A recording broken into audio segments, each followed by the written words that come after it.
I used to work in a large organisation. I wasn't an entrepreneur inside it, far from it. I think that we may be at risk here of creating a sort of false dichotomy in forgetting the support that exists for people outside of large organisations. I don't think that quite answers your question, but I think it is important to understand that if you're an entrepreneur, it doesn't mean you're alone, and it doesn't mean you're without support. And one of the first things that most companies do when they start up is seek investment, having proven that an idea is not completely stupid. You try and find people to back it financially, which means that you have resources. With money, you can hire people and you can hire advisors and all sorts of things.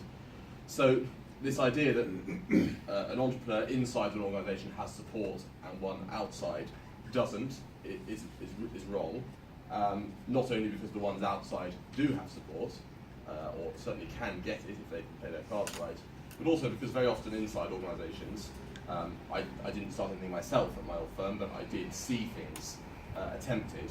Very often there's this sort of inertia, the sort of pace of movement that was mentioned, is a real problem, and actually does the opposite of support people's efforts to start businesses within a business.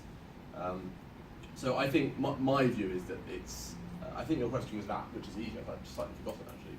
It's just generally what are the differences, or if there's any major sort of... Well, I think really it's to do with control. When you're outside, you have total control. When you're inside, there's the inertia, there's the pace. You've got to get things signed off by investment committees. Budget is only allocated by large organisations with approval that goes through an approval process, and they simply can't move as quickly as an individual can when they're free of the shackles. So I think really the optimum is outside an organisation, but with a lot of support. That's really the optimum. But I think they're very, very different.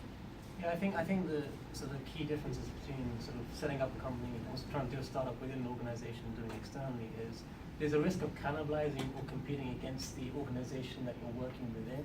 So whereas if you're working on the outside, you're not really beholden to any sort of organisation and their vested interests.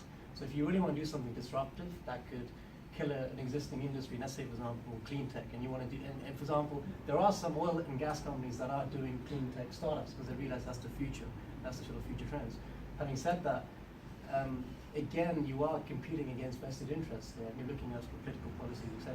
Whereas if you're doing it on the outside and you're getting access to investors and stakeholders that have a completely different strategic objective to the ones within the organisation. So I think it very much depends what sort of sector or area you're trying to get into. But there's pros and cons depending on that.